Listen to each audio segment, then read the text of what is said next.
नमस्कार, S news मध्ये आपलं स्वागत. मी स्नेहांकिता. सविस्तर बातम्यांपूर्वी टाकूयात एक नजर आजच्या ठळक घडामोडींवर. भारत अमेरिका व्यापार करारावरून स्वाभिमानी शेतकरी संघटनेचे नेते माजी खासदार राजू शेट्टी आक्रमक. पंतप्रधान मोदींना पत्र लिहित शेतकऱ्यांना आत्महत्या करण्यासाठी कीटकनाशकं मोफत देण्याची केली मागणी.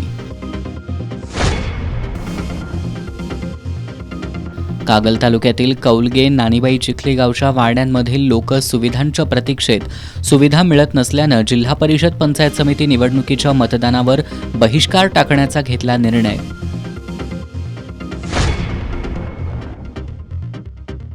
दहावी 12वी परीक्षेसाठी ज्या परीक्षा केंद्रावर 75% वर्गखोलीत सीसीटीव्ही कॅमेरे बसवलेत अशा केंद्रावरील केंद्र संचालक आणि पर्यवेक्षक यांची अदलाबदली केली जाणार नाही. विभागीय अध्यक्ष राजेश क्षीरसागर यांची ग्वाही.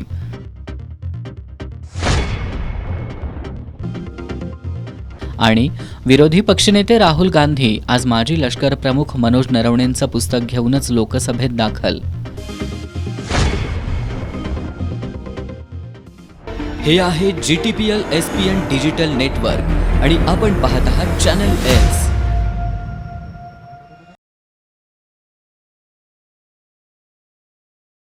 एस न्यूज मध्ये आपलं पुन्हा एकदा स्वागत.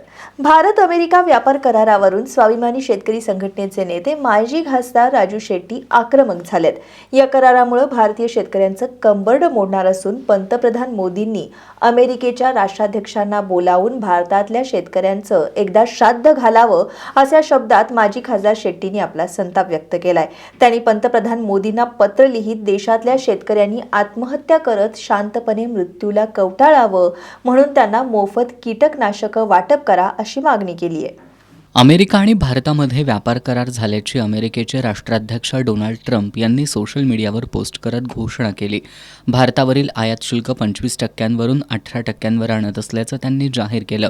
अमेरिकी शेतीमालाला भारतीय बाजारपेठ खुली करणारा हा करार असल्यानं या करारावरून स्वाभिमानी शेतकरी संघटनेचे नेते माजी खासदार राजू शेट्टी आक्रमक झालेत. अमेरिकेचे राष्ट्राध्यक्ष डोनाल्ड ट्रम्प यांनी केलेल्या ट्विटनुसार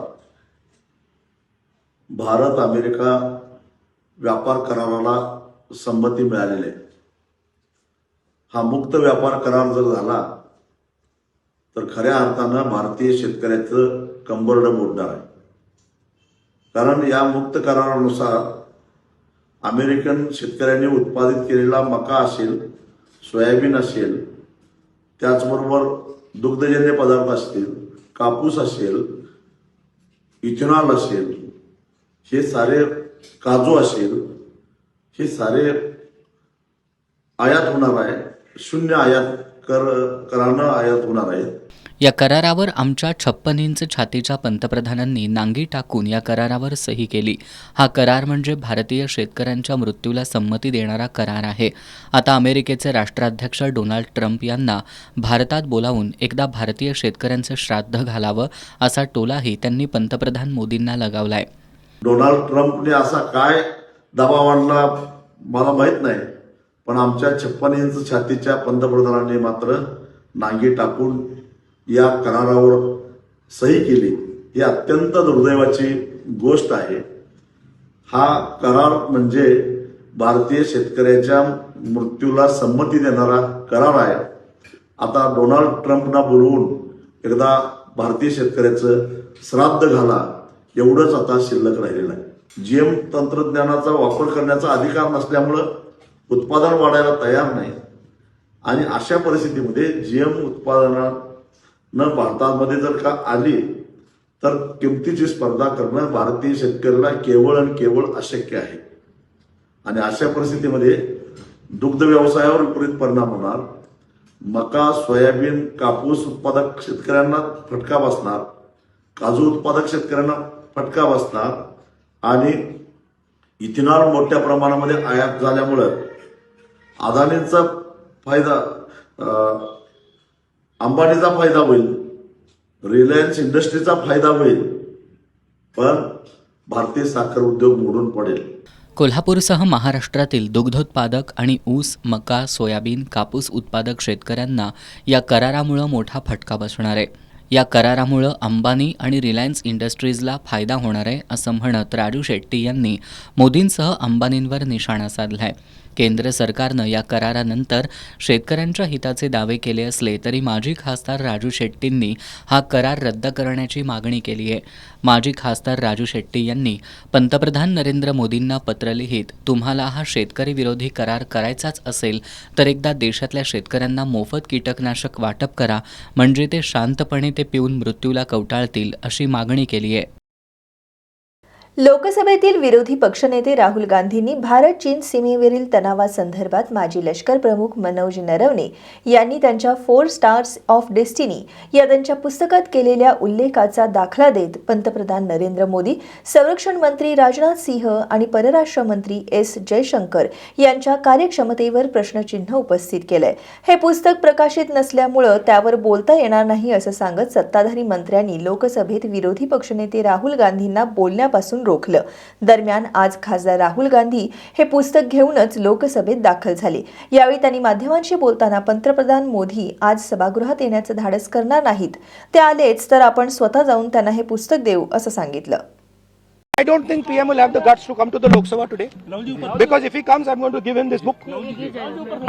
So if PM comes, I will go physically and hand him this book, so he can read it. And उनको पता लग जाए कि उनकी सच्चाई क्या है, देश को पता लग जाए. ये सरकार कह रही है कि किताब है ही नहीं. Speaker has said that this book does not exist.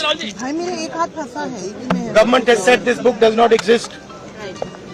Rajnath Singh ji has said this book does not exist. Every youngster in India should see that this book exists. This is Mr. Narawane's book. Naravane जी की किताब है. इसमें उन्होंने पूरा account लिखा है. जो लद्दाख का जो अकाउंट था, और मुझे कहा गया है, और मुझे कहा गया है कि मैं इस बुक को कोट नहीं कर सकता हूं, बट यहाँ पे पूरा लिखा है. यहाँ पे मेन लाइन है जो प्रधानमंत्री ने कही, जो उचित समझो वो करो. राइट? जब चीफ ऑफ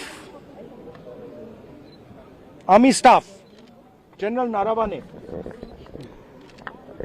ने राजनाथ सिंह जी को फोन किया और कहा कि देखिए कैलाश रिज पर चाइनीज टैंक्स आ गए हैं, हमारी टेरिटरी है, कैलाश रिज पर चाइनीज टैंक्स आ गए हैं, हमें क्या करना है. पहले राजनाथ सिंह जी ने उनको रिप्लाई नहीं दिया. उन्होंने जयशंकर जी से पूछा, एनएसए से पूछा, राजनाथ सिंह जी से पूछा, कोई रिप्लाई नहीं आया. फिर उन्होंने राजनाथ सिंह जी को फोन किया. राजनाथ सिंह जी ने कहा कि मैं टॉप से पूछता हूं. राइट? ऑर्डर था, स्टैंडिंग ऑर्डर था टॉप का कि अगर चाइनीज फोर्सेस अंदर आएंगी तो उनपे बिना हमारे पूछे फायर नहीं करना है. नरवणे जी और हमारी जो आर्मी थी, जो सेना थी, वो उन टैंक्स पर फायर करना चाहती थी क्योंकि वो टैंक्स हमारी टेरिटरी में आ गई थी. नरेंद्र मोदी जी ने मैसेज दिया कि देखिए, जो उचित समझो वो करो. मतलब नरेंद्र मोदी जी ने अपनी जिम्मेदारी पूरी नहीं की. उन्होंने आर्मी चीफ से कहा कि देखो भैया, आपको जो करना है करो, मेरी बस की नहीं है. और आर्मी चीफ ने साफ, नरवाने जी ने साफ लिखा है इसमें, आई फेल्ट रियली अलोन. मैं बिल्कुल अकेला था. I was abandoned by the entire establishment. This is what they are scared of me saying. PM को क्या करना चाहिए था? I don't think PM will have the guts to come to the Lok Sabha today, because if he comes, I'm going to give him this book. So if PM comes, I will go physically and hand him this book, so he can read it. And उनको पता लग जाए कि उनकी सच्चाई क्या है, देश को पता लग जाए. Thank you. कागल तालुक्यातील कौलगे आणि नानीबाई चिखली या गावांपासून दूर असलेल्या वाडी वस्त्यांवरील लोकांनी जिल्हा परिषद आणि पंचायत समिती निवडणुकीच्या मतदानावर बहिष्कार टाकण्याचा निर्णय घेतलाय. गेल्या अनेक वर्षांपासून रस्ते, पिण्याचं पाणी यांसारख्या मूलभूत सुविधा उपलब्ध नसल्यानं हा निर्णय घेतल्याचं ग्रामस्थांनी सांगितलंय. कागल तालुक्यातील चिखली गावाच्या पश्चिमेला आणि कौलगे गावाच्या पूर्वेला वाड्या वस्त्या आहेत. 40 ते 50 वर्षांपासून या ठिकाणी लोक राहत आहेत. मात्र या वस्त्यांवर जायला अद्याप रस्ता नाही. पिण्याचं पाणीही या ठिकाणी पोहोचलेलं नाही. नागरी सुविधा मिळाव्यात यासाठी प्रशासनाकडं सातत्यानं पाठपुरावा करूनही प्रशासनाकडून केवळ आश्वासनच मिळाल्याचा आरोप स्थानिकांकडून होतोय. इथल्या 100 ग्रामस्थांनी सहाय्यक गटविकास अधिकारी प्रमोदकुमार तारळकर यांना निवेदन सादर करत जिल्हा परिषद आणि पंचायत समिती निवडणुकीच्या मतदानावर बहिष्कार टाकणार असल्याचा इशारा दिलाय. जोपर्यंत मूलभूत सुविधा उपलब्ध होत नाहीत तोपर्यंत भविष्यातील सर्व निवडणुकांवर बहिष्कार कायम राहील असंही ग्रामस्थांनी सांगितलंय. निवेदन सादर करताना राजाराम कोगनुळे, भारत कोगनुळे, नसरुद्दीन नदाफ, मीरा सोनदाफ आदी उपस्थित होते. महाराष्ट्र राज्य एड्स नियंत्रण संस्थेमार्फत सीपीआर रुग्णालयात नव्यानं सुरू करण्यात आलेल्या संपूर्ण सुरक्षा केंद्राचं उद्दिष्ट आणि या ठिकाणच्या सुविधांची माहिती सर्वसामान्यांपर्यंत पोहोचवण्यासाठी व्यापक जनजागृती होणे आवश्यक आहे, असे प्रतिपादन जिल्हाधिकारी अमोल येडगे यांनी केलं. जिल्हा एड्स प्रतिबंध आणि नियंत्रण समितीच्या त्रैमासिक बैठकीत ते बोलत होते. जिल्हा एड्स प्रतिबंध आणि नियंत्रण समितीची त्रैमासिक बैठक जिल्हाधिकारी कार्यालयात आयोजित करण्यात आली होती. या बैठकीत जिल्हाधिकारी अमोल येडगे यांनी स्थलांतरित कामगार, सेक्स वर्कर आणि जोखमीचं वर्तन असणाऱ्या गटांमध्ये कार्यरत असलेल्या स्वयंसेवी संस्थांना जास्तीत जास्त चाचण्या करण्याच्या सूचना दिल्या. संसर्गित रुग्णांना जास्तीत जास्त सामाजिक योजनांचा लाभ मिळवून देण्याचे निर्देशही त्यांनी दिलेत.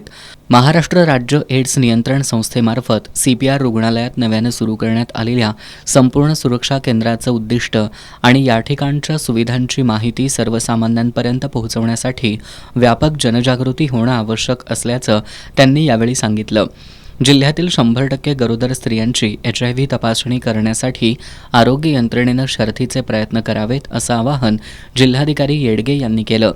जिल्हा कार्यक्रम अधिकारी दीपा शिपूरकर यांनी जिल्ह्यातील सामान्य रुग्ण, गरोदर महिलांची HIV आणि गुप्तरोग तपासणी आणि ART केंद्रामधील उपचार पद्धतीचा सांख्यिकी अहवाल सादर केला. जिल्हाधिकारी येडगे यांनी यावेळी HIV आणि क्षयरोग समन्वयाच्या कामाबाबत समाधान व्यक्त केलं.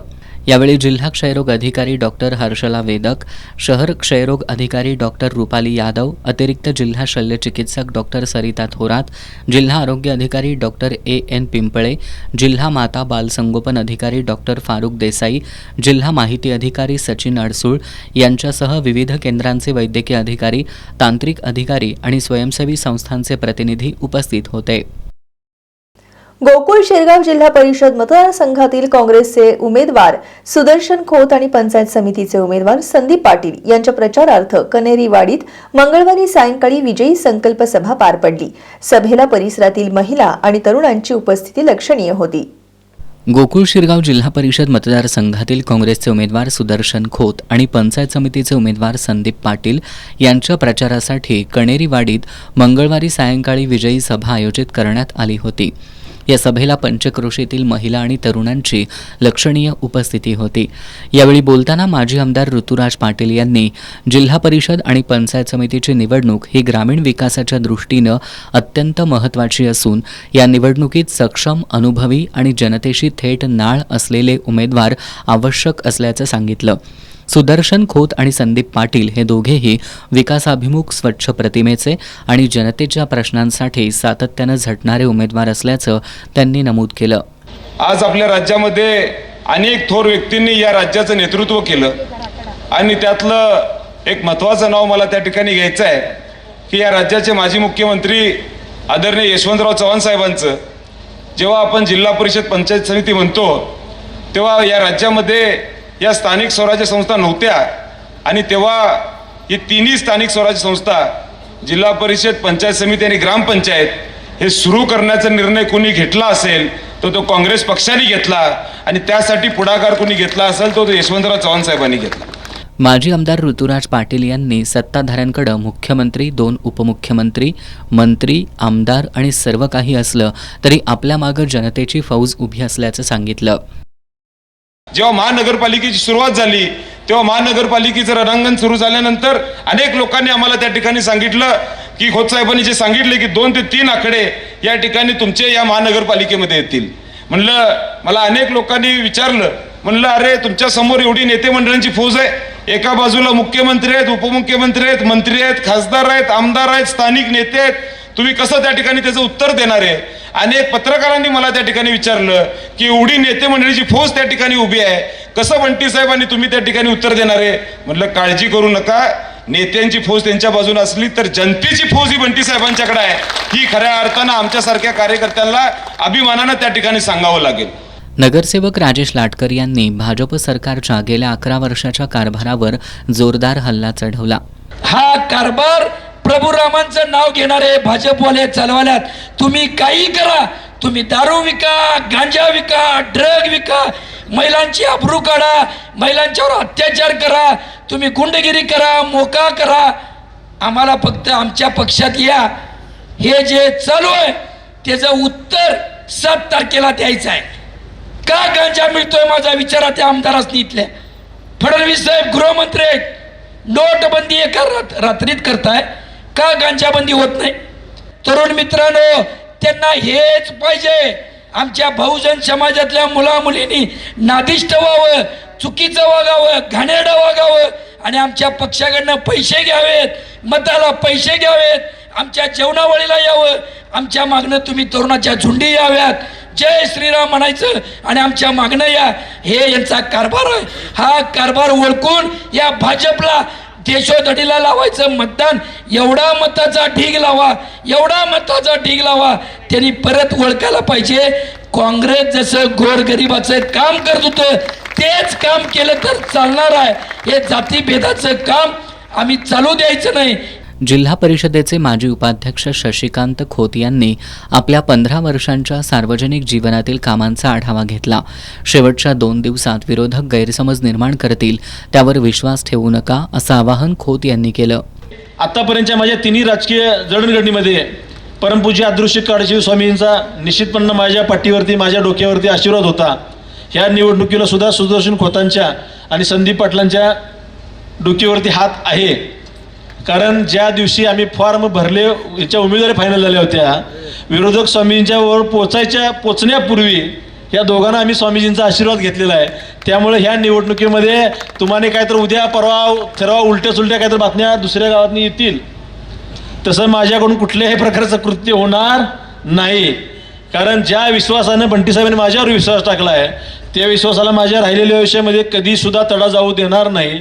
सांगण्याचं तात्पर्यच एवढं आहे की मगाशी सुदर्शन खोतांनी सांगितलं की बंटी साहेबांना निर्णय घेण्यामध्ये एवढा अडचण तयार झाली होती. कारण जो साहेबांनी सर्वे केला होता त्या सर्वेमध्ये माझ्या विजयामध्ये जर विरोधातनं कोण, आमदाराची बायको, कोण जरी उभारलं असतं तर मला काय अडचण नव्हती. पण साहेबांना एवढा अडचण झाली होती की मी 1 महिन्यापूर्वी सांगितलेलं, ज्या दिवशी 2 दिवसापूर्वी सांगितलं आम्ही समोर बसून, साहेब माझी काय अडचण आहे, तुम्ही कुणाला उमेदवार द्या, निवडण्याची जबाबदारी निश्चितपणानं माझी आहे. पण अगदी शेवटच्या तासापर्यंत साहेबांना अडचण झाली होती की शशिकांतला नाही म्हणून सांगायचं कसं. एवढी अडचण झाली होती. मी त्या माणसाची तळमळ बघितली, आत्मीयता बघितली, घालमेल बघितली आणि साहेब म्हणलं एबी फॉर्म कुठं आहे ती माझ्याकडे, मी सुदर्शन खोतला एबी फॉर्म देतो आणि माझ्या हातून सुदर्शन खोतांना एबी फॉर्म मी निश्चितपणाने दिला. काँग्रेसचे जिल्हा परिषद मतदारसंघातील उमेदवार सुदर्शन खोत यांनी गेल्या अनेक वर्षात जनतेच्या विश्वासावरच आपली वाटचाल सुरू असल्याचं सांगितलं. त्यांनी आमदार सतेज पाटील यांच्या नेतृत्वाखाली काम करत राहून प्रत्येक गावाच्या समस्या प्राधान्यानं सोडवण्याचा निर्धार व्यक्त केला. पंचायत समितीचे उमेदवार संदीप पाटील यांनी गेल्या 25 वर्षांपासून काँग्रेस पक्षाशी एकनिष्ठ राहून काम केल्याचं सांगितलं. वेदवती मोहिते यांनी महिलांच्या प्रश्नांवर ठाम भूमिका मांडली. महागाई, गॅस सिलेंडर, पेट्रोल, सोन्याचे वाढते दर याचा सर्वाधिक फटका महिलांनाच बसतोय. लाडकी बहीण योजनेतील 1,500 रुपये हा कायमस्वरूपी उपाय नसून महिलांना रोजगार, सुरक्षितता आणि सन्मानाचं आयुष्य हवंय असंही त्यांनी सांगितलं. यावेळी सागर पाटील यांनी काँग्रेस नेतृत्वामुळेच शिक्षण, आरोग्य आणि सामाजिक क्षेत्रात सामान्यांना सुविधा मिळाल्याचं सांगितलं. डॉक्टर विशाल पाटील यांनी महागाई, महिलांवरील अत्याचार, शेतकऱ्यांचे प्रश्न, लोकशाही आणि संविधानाच्या रक्षणाच्या मुद्द्यावरून भाजपवर टीकास्त्र सोडलं. प्रवीण चव्हाण, विनोद लाड यांनीही भाजप सरकारवर टीका केली. याप्रसंगी जिल्हा परिषदेच्या माजी सदस्या सरिता खोत, कणेरीचे सरपंच निशांत पाटील, गोकुळ शिरगावचे सरपंच चंद्रकांत डावरे, कणेरीवाडीच्या सरपंच श्यामल कदम, उपसरपंच सीमा खोत, वैभवी जरग, सागर पाटील, शिवाजी मोरे पाटील, सदाशिव म्हाकवे, आप्पासो मोरे, MB पाटील, सातप्पा कांबळे, तानाजी भोसले, विजय मोरे, अरुण मोरे, संभाजी मोरे, शंकर पाटील यांच्यासह पंचक्रोशीतील नागरिक उपस्थित होते. हातकणंगले तालुक्यातील रेंदाळ पंचायत समिती मतदारसंघात उभे असलेले अपंग उमेदवार जमीर मानकापुरे यांची सध्या सर्वत्र चर्चा होतीये. अपंगत्वाची तमा न बाळगता ज्या उत्साहाने ते प्रचारात सक्रिय आहेत ते बघून त्यांच्या जिद्दीचं कौतुक होत आहे. कोल्हापूर जिल्ह्यात जिल्हा परिषद आणि पंचायत समितीच्या निवडणुकीच्या प्रचाराची रणधुमाळी अंतिम टप्प्यात आली आहे. अनेक उमेदवारांनी पायाला भिंगरी बांधत प्रचारात वेग घेतल्याचं चित्र पाहायला मिळतंय. हातकणंगले तालुक्यातील रेंदाळ पंचायत समिती मतदारसंघात उभे असलेले अपंग उमेदवार जमीर मानकापुरे यांच्या प्रचाराची सध्या परिसरात चर्चा होतीये. अपंगत्वावर मात करत मानकापुरे सामाजिक कामात सक्रिय असतात. त्यांची कामाची तळमळ पाहून राष्ट्रवादी काँग्रेसनं त्यांना रेंदाळ पंचायत समितीसाठी उमेदवारी दिली आहे. जमीर अशोक मानकापुरे रेंदाळ पंचायत समितीसाठी उमेदवार म्हणून मी उभा आहे आणि लोकांचा प्रतिसाद पण खरोखर आतापर्यंत चांगला आहे आणि याच्या पुढेही आपल्याला लोकांनी प्रतिसाद देऊन मला विकास कामासाठी एक वेळ संधी द्यावं आणि एकूण बघितलं तर राज्यामध्ये आज पहिल्यांदाच तुम्ही म्हणजे एक दिव्यांग व्यक्ती उमेदवार म्हणून या ठिकाणी सगळ्या लोकांच्या समोर जातो. काय सांगाल, कसं वाटतंय तुम्हाला? आतापर्यंत आपल्याला दिव्यांग उमेदवार म्हणून आपले जे असेल माननीय हसन मुश्रीफ साहेब यांनी एक महाराष्ट्रामध्ये दिव्यांग उमेदवारी देऊन जे तळेगाळातले उमेदवार ते लोकांचा प्रतिसाद असेल ते प्रतिसाद लोकांच्या समस्या सोडवण्यासाठी जर की मी हातपायाने अपंग असला तर मनाने अपंग नाही, अपंगावर मात करून जे समाज सेवा असेल किंवा समाजाचे काम असेल ते तळागाळाची सेवा लोकांची सेवा करण्यासाठी मला एक वेळ लोकांनी संधी द्यावी आणि महाराष्ट्रामध्ये प्रथमच दिव्यांग उमेदवार म्हणून मुश्रीफ साहेबांनी मला उमेदवारी दिली. मी निश्चितपणे सांगू शकतो की मी आश्वासन देऊ शकणार नाही, मी करून दाखवणार. जसे की आपले अजितदादांनी बारामतीमध्ये जे विकास कामे केले आहे तसेच आपले पंचायत समिती असो किंवा जिल्हा परिषद असो या गावामध्ये मी विकास काम करण्याची गवाही देतो. अपंग असूनही जमीर मानकापुरे ज्या उत्साहानं प्रचार करतायत ते बघून मतदार त्यांच्या जिद्दीचं कौतुक करतायत. पन्हाळा तालुक्यातील कोडोली जिल्हा परिषद मतदारसंघातून अपक्ष उमेदवार अमर वसंत पाटील बाबा हे निवडणूक लढवत आहेत. त्यांनी आपण मतदारांना सर्वसामान्य जनतेचा उमेदवार म्हणून जिल्हा परिषदेत निवडून जाण्याची संधी द्यावी असं आवाहन करत असल्याचं सांगितलंय. कोल्हापूर जिल्हा परिषद आणि पंचायत समिती निवडणुकीची रणधुमाळी सुरू असून शनिवारी 7 फेब्रुवारीला मतदान प्रक्रिया पार पडणार आहे. पन्हाळा तालुक्यातील कोडोलीमधील अमर वसंत पाटील हे गेल्या अनेक वर्षांपासून सर्वसामान्य जनतेच्या अडचणी सोडवण्यासाठी झटतायत. जिल्हा परिषद निवडणूक जाहीर झाल्यानंतर अमर पाटील बाबा यांनी जिल्हा परिषद निवडणूक लढवावी यासाठी जनतेतून उठाव झाला. सर्वसामान्य जनतेनंच अमर पाटील बाबा यांची कोडोली जिल्हा परिषद मतदारसंघातून उमेदवारी जाहीर केली आहे. जनतेनं दाखवलेल्या विश्वासामुळंच आपण अपक्ष म्हणून निवडणुकीच्या रिंगणात उतरल्याचं अमर पाटील बाबा सांगतायत. जिल्हा परिषदेचा प्रचार अंतिम टप्प्यात आला असून अपक्ष उमेदवार अमर पाटील बाबा हे घर टू घर प्रचार करत मतदारांच्या गाठीभेटी घेत मतदारांशी संवाद साधतायत. सर्वसामान्य जनतेचा उमेदवार म्हणून मला जिल्हा परिषदेत निवडून जाण्याची संधी द्यावी असं आवाहन करत त्यांनी प्रचारात आघाडी घेतली आहे. कोडोली जिल्हा परिषद मतदारसंघातून मी अपक्ष निवडणूक लढवत आहे. माझं चिन्ह आहे नारळ. सर्वसामान्य जनतेचा उमेदवार किंवा प्रतिनिधी म्हणून मला तुम्ही नारळ या चिन्हास मतदान करून जिल्हा परिषदचे काम करण्याची संधी द्यावी. नारळ या चिन्हावर अमर पाटील बाबा हे निवडणूक लढवत आहेत. राधानगरी तालुक्यातील कसबा वाळवे जिल्हा परिषद मतदारसंघातील भाजपचे उमेदवार सचिन पाटील यांना थेट राज्याचे मुख्यमंत्री देवेंद्र फडणवीस यांचा पाठिंबा असून ते कसबा वाळवे मतदारसंघाचा कायापालट करतील असा विश्वास आमदार शिवाजीराव पाटील यांनी व्यक्त केलाय. ते कसबा वाळवे इथं आयोजित जाहीर प्रचार सभेत बोलत होते. भाजपचे कसबा वाळवे जिल्हा परिषद मतदारसंघातील उमेदवार सचिन पाटील, कसबा वाळवे पंचायत समितीच्या उमेदवार अर्चना कांबळे आणि तुरंबे पंचायत समितीच्या उमेदवार अंजना जरग यांच्या प्रचारासाठी कसबा वाळवे इथं जाहीर सभा घेण्यात आली. सभेच्या अध्यक्षस्थानी शामराव फराकटे होते. यावेळी अर्जुनवाडा गावचे माजी सरपंच सर्जेराव यादव यांनी भाजपमध्ये जाहीर प्रवेश केला. या सभेत बोलताना आमदार शिवाजीराव पाटील यांनी राष्ट्रवादी काँग्रेस पक्ष घराणेशाहीत अडकलाय अशी टीका केली. विकासासाठी भाजप हाच सक्षम पर्याय असून सचिन पाटील यांच्यासारख्या कार्यकर्त्यांच्या माध्यमातून कसबा वाळवे परिसराचा सर्वांगीण विकास साधला जाईल असा विश्वास त्यांनी व्यक्त केला. सचिन पाटील यांच्या पाठीमागं आपण स्वतः आणि राज्याचे मुख्यमंत्री देवेंद्र फडणवीस उभे असल्याचं त्यांनी स्पष्ट केलं. भाजपचे जिल्हाध्यक्ष नाताजी पाटील यांनी विरोधकांवर निशाणा साधताना मंत्री हसन मुश्रीफ आमच्या उमेदवाराला माघार घ्यायला सांगतायत. मात्र त्यांनी या सभेला उपस्थित असलेल्या हजारोंच्या जनसमुदायाकडे पाहावं आणि कुणी माघार घ्यायची आणि कुणाला पाठिंबा द्यायचा हे ठरवावं असा टोला लगावला. उमेदवार सचिन पाटील यांनी आपल्या भाषणात कोरोना काळात माजी आमदार नामदेवराव भोईटे यांच्या नावानं कोविड उपचार केंद्र उभारून शेकडो गरजू रुग्णांची सेवा केल्याचं सांगितलं. संजय गांधी आणि श्रावणबाळ योजनेअंतर्गत 450हून अधिक गरजूंना पेन्शनचा लाभ मिळवून दिल्याचं सांगत विरोधी उमेदवाराकडे संजय गांधी योजनेचं पद असूनही त्यांनी गावागावात एजंट निर्माण केलेत अशी टीका केली. 2012 साली कसबा वाळवे गावची संधी कुणी हिसकावली याचा हिशेब करण्याची वेळ आली आहे. वारसदार आहे म्हणून ही मंडळी पुढे येत आहेत. त्यांनी त्यांची कामं दाखवावीत असं आव्हान त्यांनी यावेळी दिलं. गेल्या 9 वर्षात राष्ट्रवादी काँग्रेसनं उमेदवारीचं आश्वासन देऊन ऐनवेळी नकार दिला. त्यामुळं भाजपवर विश्वास ठेवला असून हा विश्वास सार्थ करून दाखवू. येत्या काळात संघटन मजबूत करून तालुक्यात पहिल्यांदाच आपल्या रूपानं कमळ फुलवू असा विश्वास सचिन पाटील यांनी व्यक्त केला. 9 वर्षे सातत्यानं राष्ट्रवादी काँग्रेस पार्टीचं काम करत होतो.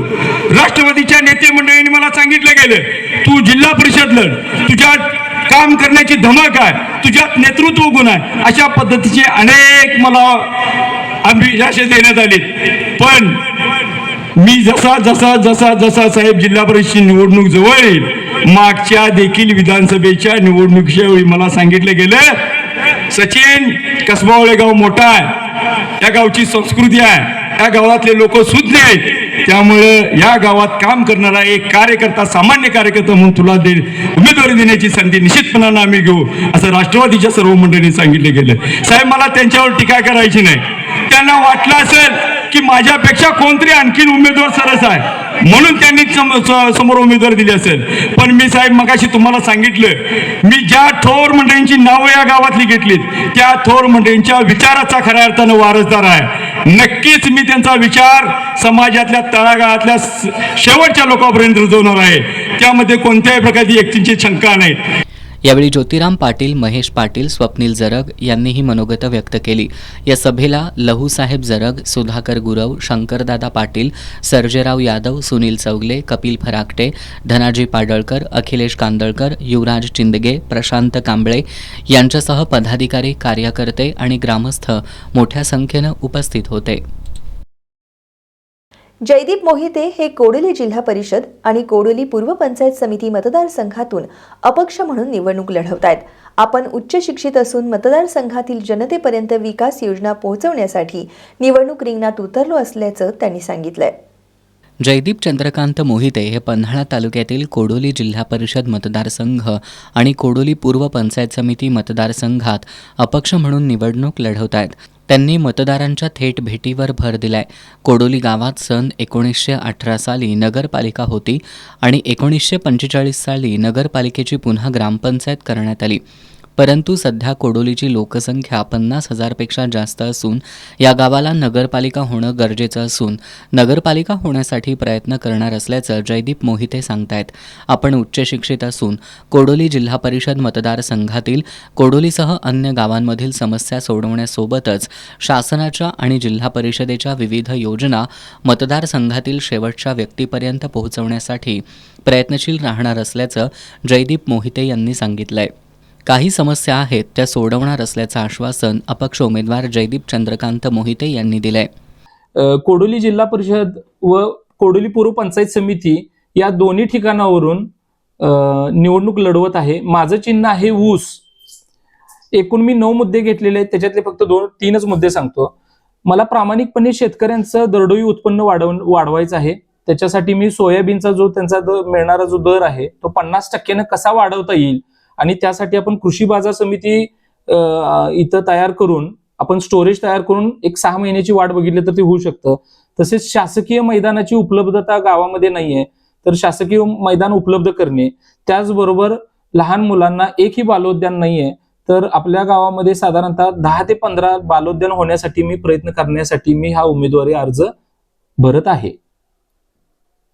ऊस हे अपक्ष उमेदवार जयदीप मोहिते यांचं निवडणूक चिन्ह आहे. कोल्हापूर जिल्हा परिषद आणि पंचायत समिती निवडणूक 2026ची रणधुमाळी सध्या सुरू आहे. निवडणूक काळात कोणताही अनुचित प्रकार घडू नये यासाठी स्थिर निरीक्षण पथकांची नियुक्ती करण्यात आली आहे. गगनबावडा तालुक्यातील खडुळे गावाजवळ स्थिर निरीक्षण पथकाकडून वाहनांची तपासणी केली जाते. कोल्हापूर जिल्हा परिषद आणि पंचायत समिती निवडणूक 2026ची रणधुमाळी सध्या सुरू आहे. जिल्हा परिषद आणि पंचायत समिती निवडणुकीचं मतदान 7 फेब्रुवारीला आणि मतमोजणी 9 फेब्रुवारीला होणार आहे. निवडणूक काळात कोणताही अनुचित प्रकार घडू नये, निवडणूक भयमुक्त वातावरणात पार पडावी यासाठी स्थिर निरीक्षण पथकांची नियुक्ती करण्यात आली आहे. निवडणुकीच्या पार्श्वभूमीवर गगनबावडा तालुक्यातील खडुळे गावाजवळ स्थिर निरीक्षण पथकाकडून वाहनांची कसून तपासणी केली जाते.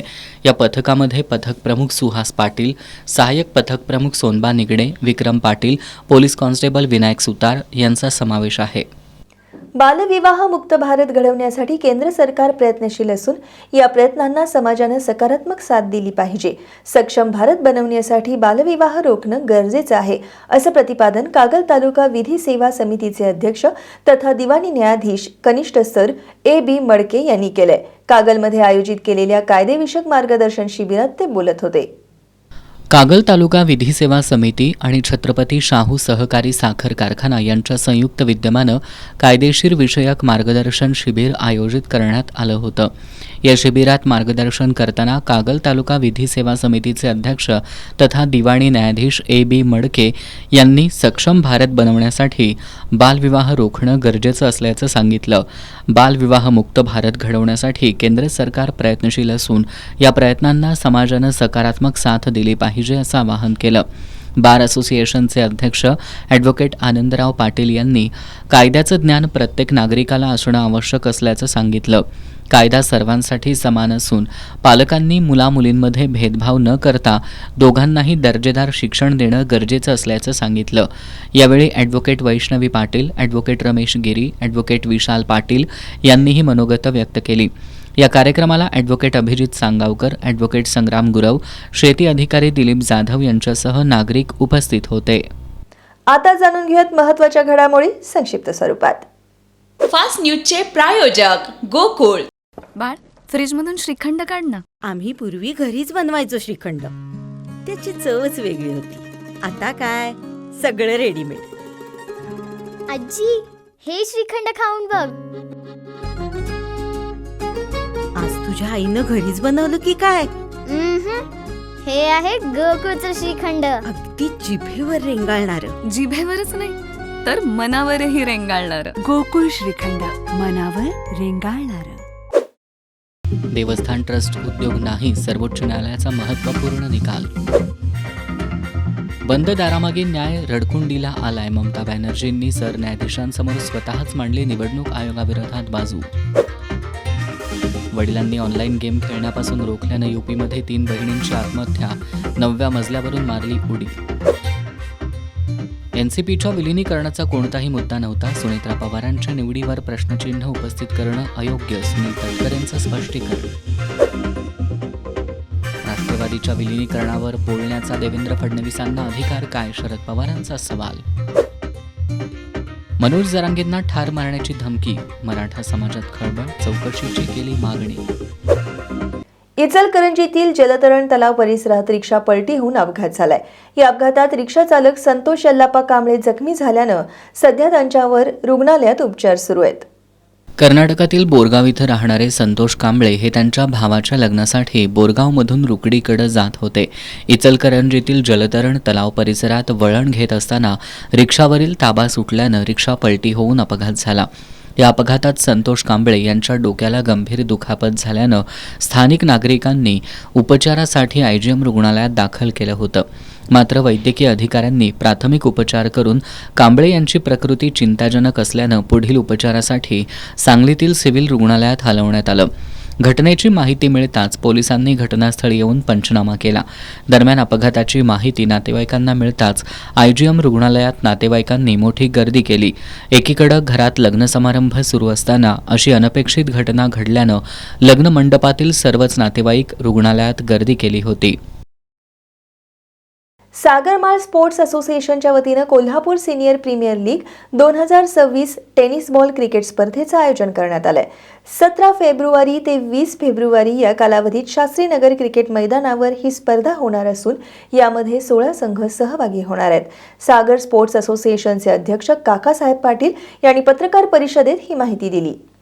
कोल्हापुरातील सागरमाळ स्पोर्ट्स असोसिएशन, नगरसेवक प्रवीण केसरकर आणि महेंद्र चव्हाण यांच्या वतीनं Kolhapur senior premier league 2026 tennis ball cricket स्पर्धेचं आयोजन करण्यात आलंय.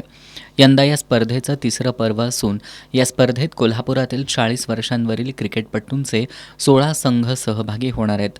या सर्व संघांना 50 वर्षावरील किमान 2 खेळाडूंना संधी देणं बंधनकारक आहे.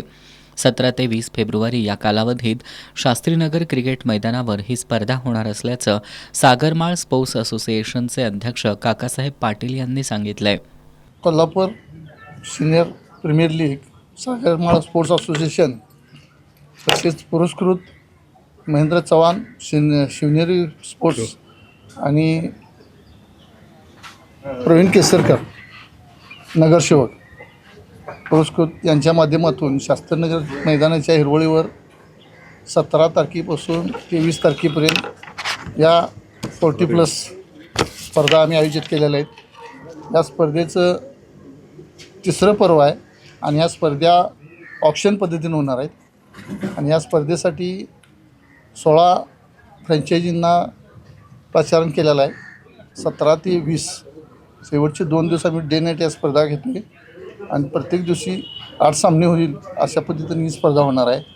तर हे तिसरं पर्व आहे आणि ह्या माध्यमातून ज्यांनी पहिल्या क्रमांकाचं बक्षीस आहे ते 55,000 आहे, द्वितीय क्रमांकाचं 25,000 आहे आणि उपांत्यपूर्व सामन्यात पराभूत होणाऱ्या संघाला प्रत्येकी 11,000 असे बक्षीस देण्यात येणार आहे आणि इतर वैयक्तिक बक्षीस पण आम्ही त्या माध्यमातून केलेलं आहे. पत्रकार परिषदेला सागरमाळ स्पोर्ट्स असोसिएशनचे सचिव किरण खतकर, प्रवीण सप्रे, रवी लाड, बाळ सूर्यवंशी आदी उपस्थित होते.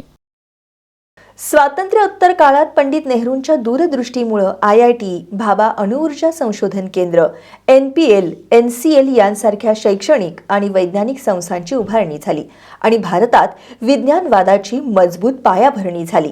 यामध्ये IITची स्थापना ही भारताच्या भावी वैज्ञानिक विकासाची पायाभरणी ठरली. आता संगणक क्षेत्राच्या पुढे जाऊन नव्या तंत्रज्ञानावर आधारित उत्पादन उद्योग विकसित होण्याच्या दिशेनं भारताच्या विज्ञान क्षेत्राची वाटचाल सुरू आहे, असं प्रतिपादन ज्येष्ठ विचारवंत डॉक्टर प्रकाश पवार यांनी केलंय. ते शिवाजी विद्यापीठात आयोजित केलेल्या प्राध्यापक नरहर विष्णू कारेकर व्याख्यानमालेअंतर्गत भारताचे विज्ञान धोरण या विषयावर बोलत होते. शिवाजी विद्यापीठाच्या नेहरू अभ्यास केंद्रातर्फे प्राध्यापक नरहर विष्णू कारेकर व्याख्यानमालेचं आयोजन करण्यात आलंय. यामध्ये ज्येष्ठ विचारवंत डॉक्टर प्रकाश पवार यांनी भारताचं विज्ञान धोरण या विषयावर मार्गदर्शन केलं. कार्यक्रमाच्या अध्यक्षस्थानी मानव्यशास्त्र विद्याशाखेचे अधिष्ठाता डॉक्टर महादेव देशमुख होते.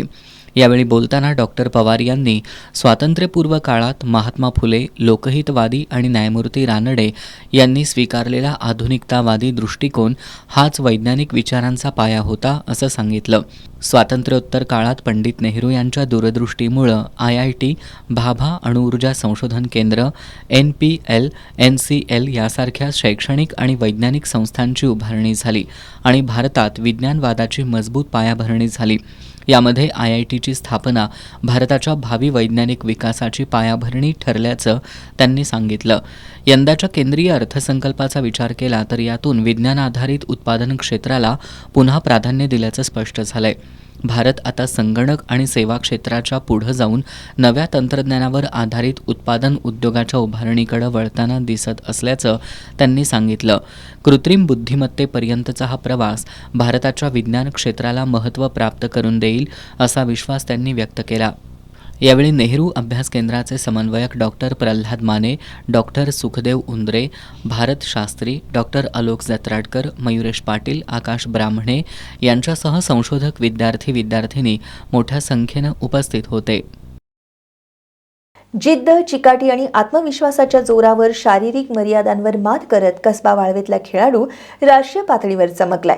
प्रथम रामराव इंगळे यानं अहमदाबाद इथं झालेल्या नॅशनल बोसिया पॅरा ऑलिम्पिक स्पर्धेत रौप्य पदक पटकावलंय. अहमदाबाद इथं आयोजित करण्यात आलेल्या नॅशनल बोसिया पॅराऑलिम्पिक स्पर्धेत देशभरातील विविध राज्यातील नामवंत पॅरा खेळाडूंनी सहभाग घेतला होता. अत्यंत कौशल्य, एकाग्रता आणि अचूकतेची गरज असलेल्या बोसिया खेळात कसबा वाळवे गावच्या प्रथम रंगराव इंगळे यानं सुरुवातीपासूनच आपली छाप पाडली. एकामागून एक फेऱ्या जिंकत त्यानं थेट अंतिम फेरीत प्रवेश केला. अंतिम सामन्यात अत्यंत चुरशीच्या लढतीत त्यानं दमदार खेळाचं प्रदर्शन करत द्वितीय क्रमांक मिळवून रौप्य पदकावर आपलं नाव कोरलंय. या ऐतिहासिक कामगिरीबद्दल त्याचं सर्व स्तरातून कौतुक होतंय. हातकणंगलेत अनैतिक व्यापार विरोधी कारवाई करत पोलिसांनी वेश्या व्यवसाय चालवणाऱ्या टोळीवर छापा टाकलाय. या प्रकरणी 2 जणांविरोधात हातकणंगले पोलीस ठाण्यात गुन्हा दाखल झाला असून त्यांच्याकडून 72,000 रुपये किमतीचा मुद्देमाल जप्त केलाय. हातकणंगलेत प्रवीण सूर्यकांत कोळी यांच्या मालकीचे हॉटेल, पार्किंग आणि लॉजिंग आहे. या लॉजमध्ये वेश्या व्यवसाय सुरू असल्याची गोपनीय माहिती हातकणंगले पोलिसांना मिळाली होती. माहितीच्या आधारे सापळा रचून पोलिसांनी छापा टाकला. यावेळी शिरदवाडमधील उज्ज्वला बाबासू कुंभार ही एजंट म्हणून काम करत असल्याचं समोर आलंय. त्यानुसार दोघांना ताब्यात घेऊन त्यांच्याकडे अधिक चौकशी केली असता लॉजिंगचे मालक प्रवीण कोळी आणि एजंट उज्ज्वला कुंभार हे दोघे संगनमत करून गरीब आणि असहाय्य महिलांचा गैरफायदा घेत स्वतःच्या आर्थिक फायद्यासाठी वेश्या व्यवसाय चालवतात. महिलांना पैशांचं आमिष दाखवून आपल्या ताब्यात ठेवत असल्याचं आढळून आलं. लॉजिंगमध्ये येणाऱ्या प्रत्येक ग्राहकाकडून प्रत्येकी 1,500 रुपये घेऊन त्यापैकी केवळ 700 रुपये पीडित महिलेला देऊन उर्वरित रक्कम संशयित आरोपी स्वतःकडे ठेवत असल्याचं तपासात उघड झालंय. यावेळी पोलिसांनी प्रवीण कोळी आणि उज्ज्वला कुंभार यांना ताब्यात घेऊन त्यांच्यावर भारतीय न्यायसंहिता कलम तसेच अनैतिक व्यापार प्रतिबंधक अधिनियम कलमांतर्गत गुन्हा दाखल केलाय. दोघांकडून 2 मोबाईल फोन, रोख रक्कम, 1 दुचाकी असा सुमारे 72,000 रुपये किमतीचा मुद्देमाल जप्त केलाय. आज त्यांना न्यायालयात हजर केलं असता न्यायालयानं त्यांना 2 दिवसांची पोलीस कोठडी सुनावली आहे. या प्रकरणी पुढील तपास हातकणंगले पोलीस ठाण्याचे पोलीस निरीक्षक शरद मेमाणे करतायत. पन्हाळ्यात वॉचमन पतीकडून पत्नीचा दगडानं ठेचून खून केल्याची घटना समोर आली आहे. या प्रकरणी पन्हाळा पोलिसांनी पती रमेश धडेल याला ताब्यात घेतलंय. घरगुती वादातून हा प्रकार घडल्याचा प्राथमिक अंदाज आहे. पन्हाळा गडावरील चंदवानी यांच्या बंगल्यात रमेश धडेल हा वॉचमन म्हणून काम करत आहे. आज सायंकाळच्या सुमारास त्यानं आपली पत्नी कांचन धडेल हिचा डोक्यात दगड घालून निर्घृण खून केला. या घटनेमुळं परिसरात खळबळ उडाली आहे. घटनेची माहिती मिळताच पन्हाळा पोलीस घटनास्थळी दाखल झाले. त्यांनी पती रमेश धडेल याला ताब्यात घेतलं असून घरगुती वादातून हा प्रकार घडल्याचा पोलिसांचा अंदाज आहे. पुढील तपास पन्हाळा पोलीस करतायत. शेवटी पुन्हा एक नजर आजच्या ठळक घडामोडींवर. भारत अमेरिका व्यापार करारावरून स्वाभिमानी शेतकरी संघटनेचे नेते माजी खासदार राजू शेट्टी आक्रमक. पंतप्रधान मोदींना पत्र लिहित शेतकऱ्यांना आत्महत्या करण्यासाठी कीटकनाशकं मोफत देण्याची केली मागणी. कागल तालुक्यातील कौलगे नानीबाई चिखली गावच्या वाड्यांमधील लोक सुविधांच्या प्रतीक्षेत सुविधा मिळत नसल्यानं जिल्हा परिषद पंचायत समिती निवडणुकीच्या मतदानावर बहिष्कार टाकण्याचा घेतला निर्णय.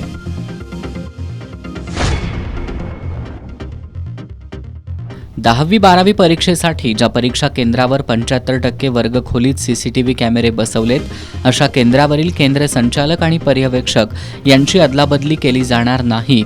विभागीय अध्यक्ष राजेश क्षीरसागर यांची ग्वाही.